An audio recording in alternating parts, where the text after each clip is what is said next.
It starts with a spark, a single flame licking upward into the dark spring air, small at first, almost shy, but then another and another, until the night is alive with fire. Heat ripples across skin, drum beats thrum like heartbeats, flowers crown tangled hair, bare feet press into cold earth. Around you, strangers are no longer strangers. The usual boundaries blur in firelight. Age, class, title, expectation. Here there are no supervisors or subordinates, no masks, just movement, breath, connection, and something ancient humming just beneath the surface.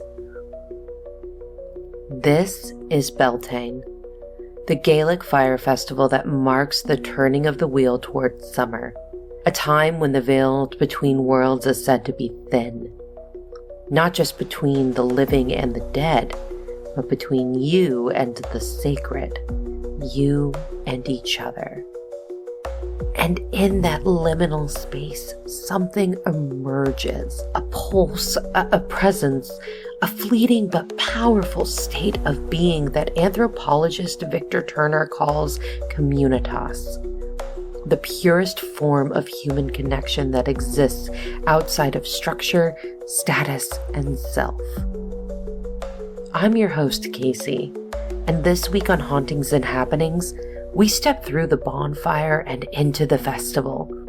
We'll explore Beltane's fiery origins, its sacred sensuality, and how modern revivals of this ancient rite speak to something deeper in our bones, a hunger not just for celebration, but for communion. Because when the flames rise and the ribbons fly, we don't just celebrate the return of the sun. We remember what it feels like to belong. Before we understand what Beltane does to the human spirit, we need to understand what it is. Beltane is one of the 4 great fire festivals in the ancient Celtic calendar: Imbolc, Lunasa, Samhain, and Beltane. It sits at a sacred crossroads in the year, halfway between the spring equinox and the summer solstice. The season has shifted. The earth has thawed. Life is blooming again, green, unruly, and loud with birdsong.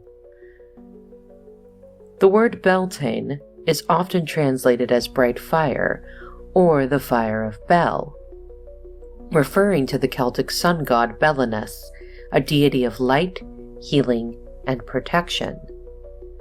But Beltane isn't just about the flame. It's about what fire can do. It can burn away illness, protect the living, purify the soul, and ignite the body. In Gaelic lands like Ireland, Scotland, and the Isle of Man, communities would gather on the eve of May. 2 great fires were lit with sacred woods.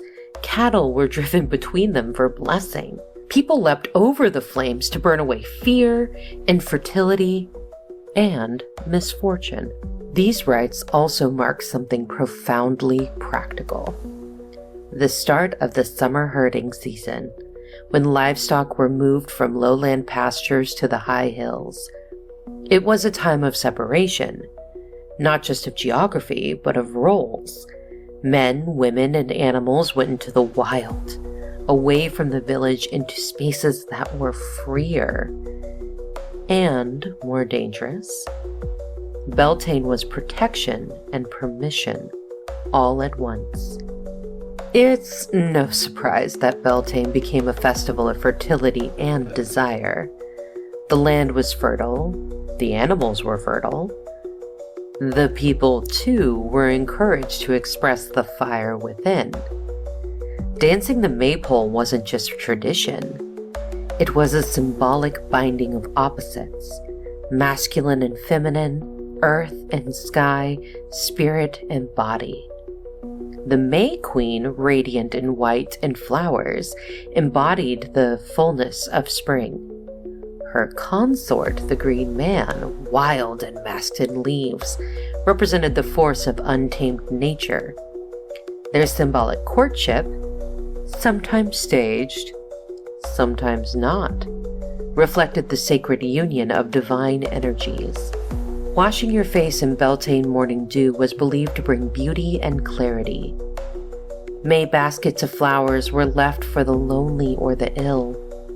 And yes, lovers would slip into the woods to go a-maying, returning at dawn with tangled hair and armfuls of wildflowers. But there's more to Beltane than sensuality and spectacle. This was also one of the 3 sacred times of year when the veil between worlds thins. Joining Beltane was Samhain and the summer solstice. Spirits, fairies, and other beings were believed to walk among us. Offerings were left at sacred trees, fires were watched carefully, not just for heat, but for omens. And while many of these rites were erased or distorted over time, Beltane has never truly gone out. In recent decades, modern witches, pagans, and seekers have rekindled the old fires, honoring Beltane not only as a fertility rite, but as a celebration of joy, embodiment, and community. Whether through backyard bonfires, altar rituals, or full-scale reenactments like the famous Beltane Fire Festival in Edinburgh, this Sabbat has found new life, new meaning in the modern world. Because the truth is, we haven't changed as much as we think. We still yearn for connection, for ritual, for a night where roles drop away and the sacred comes close. To understand why we need Beltane, we need to understand what happens when people gather around a fire and become something more than themselves. We've all felt it, that pulse of something deeper when we lose ourselves in the rhythm of a crowd, the moment when strangers dance and sing, when a glance shared across firelight feels like truth, when identity loosens and something bigger takes hold. Anthropologist Victor Turner had a name for that. He called it Communitas. Not just community, not neighborhood or nation. Communitas is something older, stranger, and more electric. It emerges when the usual rules fall away, when the masks come off and we meet each other, not as roles, but as souls. Turner developed this theory while studying rites of passage in pre-industrial societies. Drawing on the work of French folklorist Arnold van Gennep, he saw that nearly all meaningful transitions followed a ritual pattern: separation, liminality, and reincorporation. You leave who you were, dwell for a time in the unknown, and emerge changed. It's that middle stage, liminality, that's fascinated Turner the most. Liminal comes from the Latin limen, meaning threshold. A liminal space is neither here nor there. It's a time between times, a moment out of the ordinary structure. In it, people are freed from identity, hierarchy, and responsibility. They are not rulers or ruled, not rich or poor, not teacher or student. They are, as Turner says, betwixt and between. And it is precisely in this in-between space that Communitas arises. Communitas is a temporary sacred bond. It's not built on shared tasks or long-standing ties. It happens when structure dissolves and the human spirit responds in kind, by reaching out, by recognizing itself in the eyes of another. Communitas, Turner wrote, is the opposite of structure. It's not about position, but presence.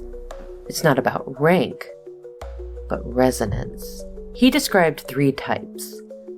Spontaneous communitas, the raw, euphoric unity felt in rituals, festivals, or moments of crisis. Normative communitas, where that unity becomes formalized, seen in monastic orders or intentional communities, and ideological communitas, the utopian longing for a perfect society built on shared humanity. But of all three, Turner was most enamored with spontaneous communitas, because it cannot be forced, and yet it transforms. It is fleeting but unforgettable. It is not a permanent state. It can't be. It arises when structure is cast off for a moment and vanishes just as the world begins to settle again. In these moments, Turner said we step outside the social world and enter the sacred. He compared communitas to spiritual communion, to the mystical bonds formed in monasteries, pilgrimages, or rites of initiation. It can happen around a bonfire, or a hospital bed, or a protest march, or even a wedding. It is structure meeting the soul and letting it go. And yet, Communitas does not exist in isolation. It's born from structure. It needs the very hierarchy it disrupts. Without social roles, Communitas would have no contrast. It thrives in the space between, where the boss dances barefoot beside the intern, where the elders wear flower crowns, where lovers leap over fire without concern for tomorrow's expectations. So why does this matter? Why explore the strange anthropological theory in an episode about Beltane? Well, it's because Beltane isn't just a festival. It is, by design, a liminal ritual, one that invites this very transformation. At Beltane, people don't just celebrate together. They shed structure. They cross thresholds. They become, for a moment, part of something timeless and shared. They experience communitas. But what exactly makes Beltane so powerful? What elements of the Sabbat invite liminality, dissolve structure, and open the doorway to communion? What makes Beltane more than just a festival? Why do so many people across centuries, cultures, and continents gather to light fires, dance until dawn, and step outside the ordinary? It is because Beltane is a liminal space. It doesn't just happen in time. It happens between time. Just as Turner built on Van Gennep's theory of rites of passage, separation, liminality, and reincorporation, Beltane is a living ritual that follows the same structure. We step out of our daily roles and we enter the firelight together. We participate in something wild, sacred, and unstructured. And then we return, changed, if only slightly. The symbols of Beltane are steeped in this transformation. When cattle were driven between twin fires, they weren't just being blessed. They were crossing a threshold, shedding illness and misfortune as they stepped into the fertile half of the year. When couples leapt over flames, hand in hand, they weren't just having fun. They were initiating a bond, their love sanctified by risk and ritual. Even the maypole, with its interwoven ribbons, becomes a metaphor for what happens in liminal space. Individual paths intertwine into something collective, a tapestry of community bound by motion, rhythm, and shared purpose. At Beltane, we shed more than just coats and titles. We shed status. Bosses and workers dance side by side. We shed inhibition. Rules of modesty and decorum fade. and we shed expectation. What's normal gives way to what feels true. We take on new forms. We put on masks and antlers. We crown queens who are not royalty and pair them with green men born from leaf and bark. In some traditions, women play the roles of warriors. Men dress in flowers.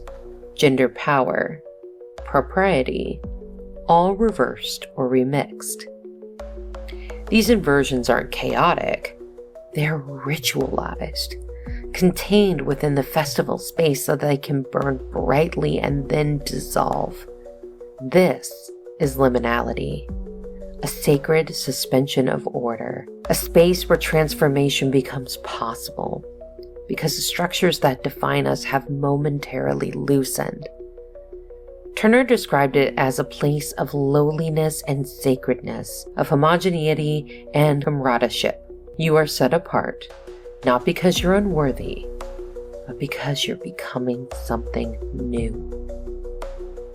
You are not yet who you were, and not yet who you will be. You are firelight and shadow. You are laughter and longing. You are one of many, and also briefly more yourself than ever. And then there's the veil. As said before, Beltane is one of the 3 sacred liminal times on the wheel of the year, alongside Samhain and the summer solstice. It is said that during these festivals, the veil between worlds thins, not just between the living and the dead, but between human and fae, body and spirit, self and sacred. This is why offerings are made at sacred trees, why people walk softly in the woods, why ribbons are tied, wishes whispered, and fires watched for signs. We are in a moment outside of the normal world, and therefore open to the unseen. Beltane, then, is more than seasonal celebration. It is a portal into summer, into magic, into the collective. But it is not a passive one. It is built through action, through dance, ritual, and symbolic play. It is through these shared behaviors that liminality becomes activated, and Communitas is born. We'll explore those rituals in full. The dances, the handfastings, the flames, and how through participation they create a moment of sacred togetherness that Turner would recognize instantly. Because Communitas does not just happen, it must be invited. And at Beltane, rituals are the invitation. Ancient tools passed hand to hand across generations, designed to break the ordinary and usher in the extraordinary.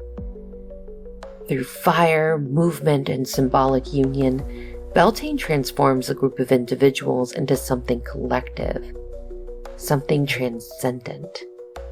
Let's step into those rituals now and see how the sacred space of Communitas is made. It begins with fire. The twin Beltane bonfires were once lit by the Druids with incantations and sacred woods, oak, rowan, hawthorn, and each chosen for its power. People would pass between them for blessing. Cattle were driven through the smoke to protect their health for the coming summer. But the fire wasn't just for protection. It was for release. Those leaping over flames weren't simply seeking fertility or luck. They were symbolically casting off the past, fears, regrets, burdens, and stepping into new life. Sometimes couples would leap together, binding their fates in one sacred arc. Fire, after all, doesn't just destroy, it transforms. In Turner's framework, the shared fire is a communal liminal act. Status dissolves in the flames. You are not your job, your name, or your station. You are only presence, heat, and breath. If the bonfire is the gateway, the maypole is the dance of becoming. A tall wooden pole crowned in greenery, surrounded by colorful ribbons. Each dancer holds a ribbon, the music starts, and slowly they weave around each other, circling and braiding, spiraling inward then out again. The result? A stunning, chaotic symmetry. Just like Communitas. There's no leader here, no director, just rhythm, just response. The pattern only forms when everyone gives themselves over to the movement. It's the perfect metaphor for what Turner called structured anti-structure. A moment when freedom and form emerge into something that transcends both. In weaving the pole, the dancers weave the community. And then there are the archetypes. The May Queen, radiant, crowned in blossoms, a symbol of rebirth and renewal. The Green Man, a figure of masculine wildness, clad in vines and bark, half man, half tree. Together, they often enact a sacred courtship, sometimes culminating in a symbolic union. Fertility not just of the land, but of imagination, of power, of divine balance.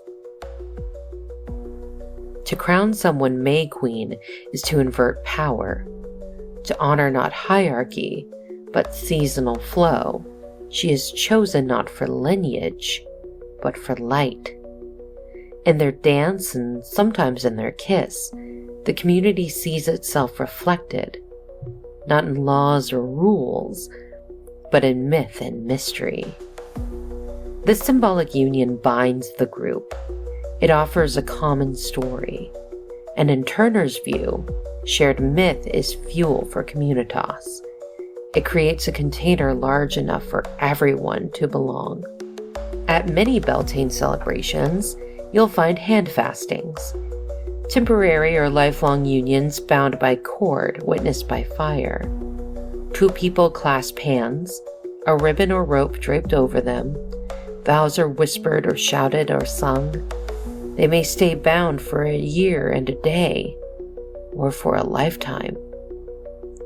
But the deeper truth is this: everyone watching is changed, because in the public act of binding, we are reminded of our own desires for connection, for witness, for vulnerability. And vulnerability, Turner reminds us, is at the heart of Communitas. You must shed protection to be seen. You must step into the firelight together. Beltane rituals don't end with fire and dance.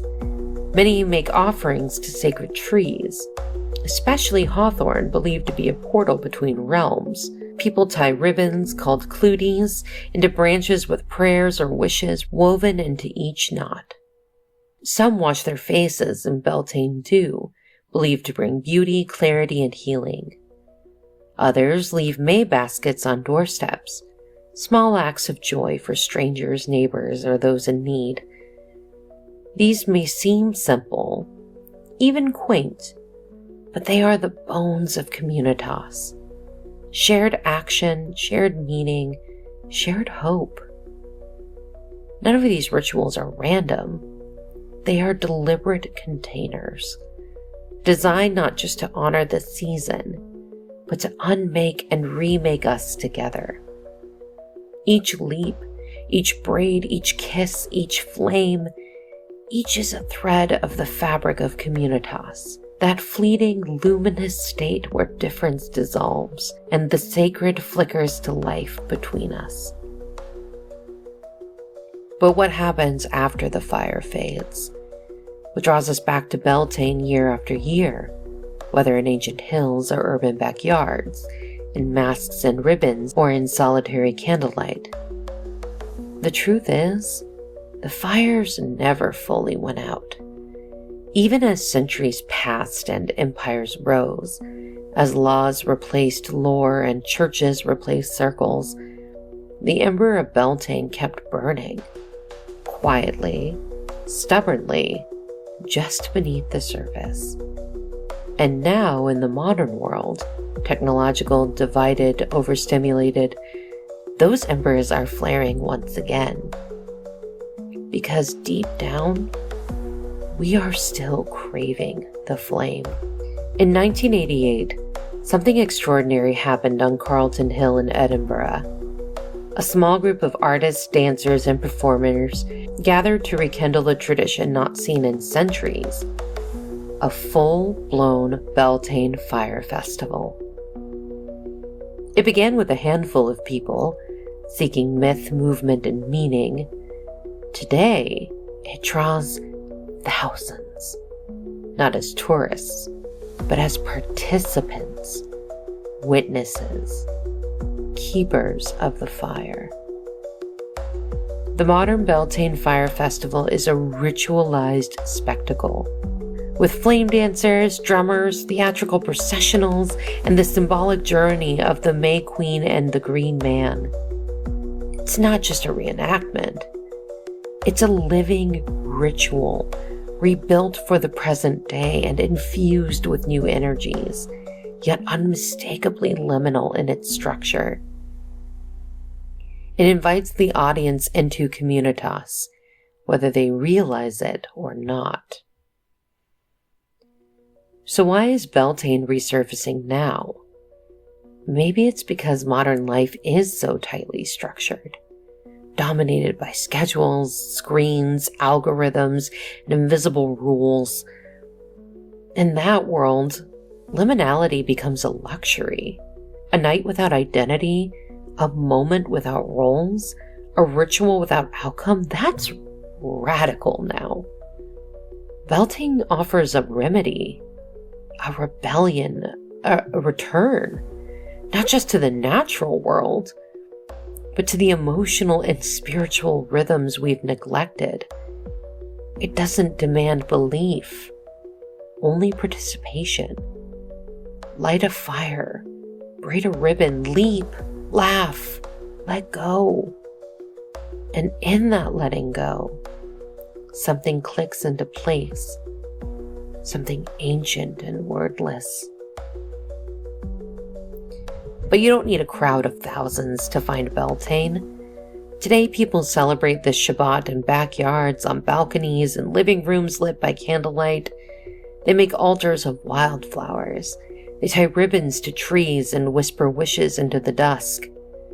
They dance with friends or lovers or alone beneath the first stars of May. And each of those acts, no matter how small, is a thread in the wider tapestry of ritual revival. Because Beltane isn't about performance. It's about presence. And in that presence, we remember something. That we are not meant to move through life untouched. That celebration can be sacred. That connection, raw, messy, beautiful connection, is not a luxury.